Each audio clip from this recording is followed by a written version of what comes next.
하늘에 계신 우리 아버지, 아버지의 이름을 거룩하게 하시며 아버지의 나라가 오게 하시며 아버지의 뜻이 하늘에서와 같이 땅에서도 이루어지게 하소서.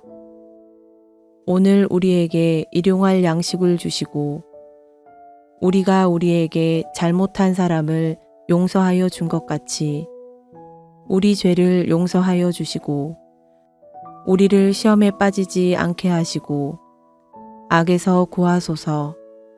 나라와 권능과 영광이 영원히 아버지의 것입니다. 아멘.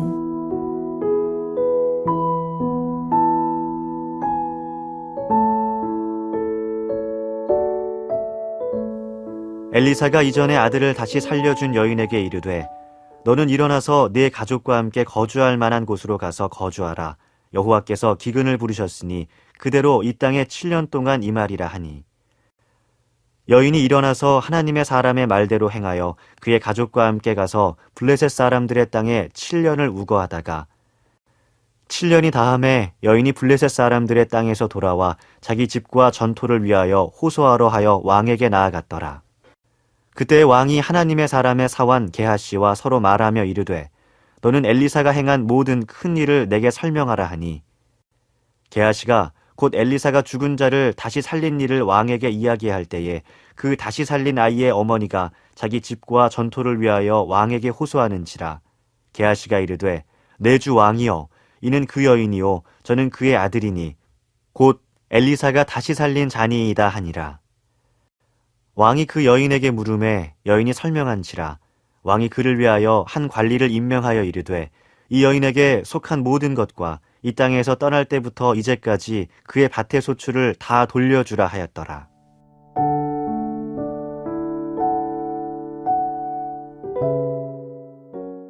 어제까지 하늘의 군대 소리로 아람 군대를 혼비백산하게 한 뒤 이스라엘 백성에게 살 길을 열어주신 하나님의 긍휼에 관하여 말씀을 나누었습니다. 오늘은 주제를 바꾸어서 기막힌 타이밍으로 역사하시어 하나님의 사람을 도우시는 이야기를 살펴보도록 하겠습니다. 오늘 본문에 등장하는 여인은 이미 4장에서 한번 등장했던 수넴 여인입니다. 그녀는 하나님의 사람 엘리사를 극진히 대접한 복으로 아이를 낳게 되었고 또 아이가 자라다가 열병으로 아파서 죽게 되었을 때 다시 살리는 은혜를 입었던 여인입니다. 오늘 엘리사는 수넴 여인에게 장차 이스라엘에게 닥칠 7년의 기근에 대하여 예언합니다. 이는 오므리 왕가의 우상 숭배, 특히 아합과 이세벨 같은 악한 인물들이 행한 불순종과 포악에 대한 하나님의 심판이기에 엘리사는 수넴 여인에게 가족들과 잠시 피해 있을 것을 권면하였습니다. 엘리사의 말을 들은 여인은 가족들을 불러 모아 블레셋 지역으로 이주하여 거기에서 기근이 끝날 때까지 머물러 있었습니다. 참으로 놀라운 하나님의 은혜입니다. 그런데 여러분, 선지자의 말에 의해서 한순간 삶의 터전을 바꾼다는 것이 쉬운 결정이었을까요? 이는 결코 쉬운 일이 아닙니다. 생각해 보십시오. 기근이 온다는 말은 증거도 없는 불확실한 말입니다.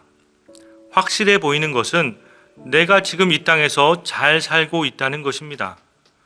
농사는 나날이 잘 되고 있고 재산도 계속해서 늘어갑니다. 지금 성공 가도를 달리고 있는데 갑자기 하루아침에 일을 멈춰야 한다는 것은 절대 쉬운 말이 아닙니다. 그리고 7년 동안이나 타양살이를 해야 한다니요. 말이 7년이지 혹여나 더 길어질지도 모르는 상황입니다.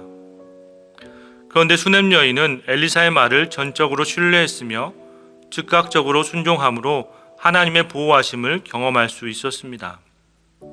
여러분, 이와 비슷한 사건이 성경에도 있지요. 바로 소돔과 고모라 사건입니다. 하나님께서는 소돔과 고모라의 죄가 관영하자 그곳을 심판하기로 작정하셨습니다. 그러나 아브라함을 아끼신 하나님은 그의 조카 롯의 가족에게까지 긍휼을 베풀어 주셨습니다. 하나님의 심판을 경고받은 롯은 그의 사위들까지 불러서 이 사실을 알렸지만 두 사위는 롯이 전하는 하나님의 경고를 농담으로 여기고 무시했습니다. 그 결과 소돔과 고모라의 멸망과 함께 그들은 하나님의 심판을 받게 되었던 것입니다. 그렇다면 여러분, 수넴 여인은 어떻게 쉽사리 믿기 힘든 하나님의 심판의 경고를 듣고서 믿음으로 순종할 수 있었을까요? 그것은 평소 그녀가 하나님을 얼마나 존대했는지를 보면 알 수가 있습니다. 여인이 하나님을 존대했다는 것은 이미 앞선 4장에 잘 나와 있습니다. 여인은 하나님을 존대하는 마음으로 하나님의 사람을 잘 대접하고 있습니다. 열왕기하 4장 8절입니다. 하루는 엘리사가 수넴에 이르렀더니 거기에 한 귀한 여인이 그를 간권하여 음식을 먹게 하였으므로 엘리사가 그곳을 지날 때마다 음식을 먹으러 그리로 들어갔더라. 이뿐이 아닙니다. 먹을 것만 대접한 것이 아니라 수넴에 올 때마다 평안히 거할 수 있는 거처 또한 마련해 주었습니다. 이는 여인에게 단순히 재력이 넘쳐서 그렇게 한 것이 아닙니다. 선한 마음이 있었고 엘리사도 그곳에 갈 때마다 음식을 먹고 쉬었다는 것은 그 여인의 선한 의도가 잘 전달되어서 부담스러움이 아니라 엘리사의 마음이 평안하게 되었기 때문입니다. 사랑하는 여러분, 이토록 선한 마음이 있는데 하나님의 사람이 전하는 메시지를 가벼이 들을 수 있겠습니까? 사랑하는 여러분, 메시지에 앞서는 것은 메시지를 전하는 사람과의 좋은 관계입니다. 그러므로 좋은 관계를 위해서 노력하십시오. 그래야 말씀이 들립니다. 그래야 말씀에 순종할 수 있습니다. 오늘도 말씀을 전하는 이와 하나 되어 하나님의 말씀이 우리 안에 더 풍성히 자리하기를 소망합니다. 그런데 오늘 보니 이 여인의 새로운 문제에 직면한 것을 볼 수가 있습니다. 어떤 문제인가 하니 하나님께 순종하여 7년을 잘 피신해 있다가 돌아왔는데 와 보니 전에 살던 집에 다른 사람이 들어와서 살고 있는 것입니다. 소유권 분쟁이 벌어진 것이지요. 그래서 여인은 왕에게 이를 호소하여 문제를 해결하고자 한 것입니다.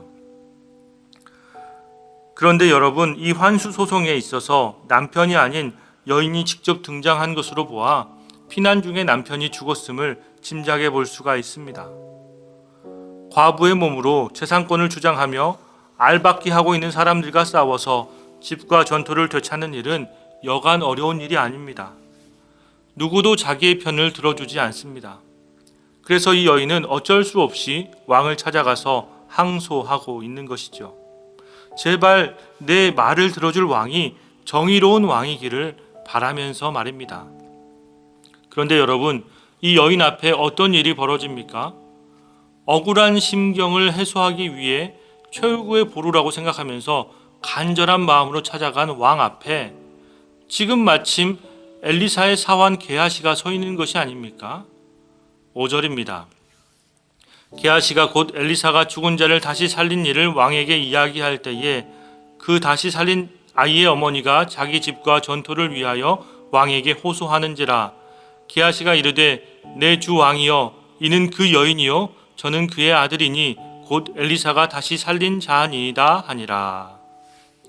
게다가 왕과 게하시가 나누는 대화가 바로 하나님으로부터 긍휼함을 입은 여인 자신의 이야기였습니다. 아무도 도울 사람이 없어서 홀로 변론해야 하는 여인 앞에 하나님은 게하시를 보내어 지인 찬스를 쓰게 하신 것입니다. 이 과부가 함부로 무시하고 권력으로 눌러대도 되는 사람이 아니라 엘리사를 통해 하나님의 놀라운 은혜를 입은 하나님이 뒷배경이 되주는 사람임을 증언하게 하신 것입니다. 하나님의 은혜로 말미암아 여인은 영영 잃어버릴 뻔했던 기업과 그간의 소출을 모두 찾게 되었습니다. 하나님께서는 이 여인이 엘리사를 존대했던 것을 기억하셨습니다. 그 마음을 위해서 당시에 한번 은혜로 보답하고 죽어가는 아들을 살려주신 것으로 그친 것이 아니라 오늘 이 자리까지 심판 중에도 건져주시고 7년이 지나 고향으로 돌아와 다시 살아갈 근간이 되는 재산을 찾는 일까지 하나님의 긍휼하심이 끝없이 이어지고 있다는 것입니다. 말 그대로 평생 AS가 보장되는 것이지요. 그러므로 사랑하는 여러분, 하나님을 신뢰하고 하나님 사람을 존대하기를 주저하지 마십시오. 이는 금방 사라지는 것이 아니라 하나님께 영원히 기억되어 계속해서 하나님의 긍휼의 복이 베풀어질 것입니다. 말씀을 정리합니다. 하나님의 심판이 임하는 중에도 수넴 여인은 하나님의 보호하심을 받았습니다. 여인은 하나님께 순종하는 사람이었으며 하나님의 사람을 늘 존대하는 따뜻한 마음을 가졌습니다. 하나님은 하나님의 사람에게 선대한 것을 잊지 않으시고 복으로 갚아주십니다. 그러므로 오늘 하루도 하나님을 신뢰하는 마음으로 말씀에 순종하시고 하나님의 사람들을 잘 섬기시기 바랍니다. 기도하겠습니다. 하나님, 완악한 불신의 시대에 휩쓸리지 않고 하나님이 기뻐하시는 믿음으로 살기를 원합니다. 자기 생각이나 경험, 세상의 충고나 염려를 내려놓고 오직 하나님의 말씀에만 귀를 기울이며 순종하게 하옵소서. 그러기 위해서는 먼저 우리에게 하나님 말씀을 전해주시는 목사님들을 잘 섬기게 하시고 귀한 나눔이 하나님 나라의 상급이 되어서 크고 풍성한 은혜로 저희 삶을 채워가게 하옵소서. 예수님의 이름으로 기도하옵나이다. 아멘. 계속해서 오늘 주신 말씀에 따른 더 깊은 묵상과 기도를 이어가시기 바랍니다.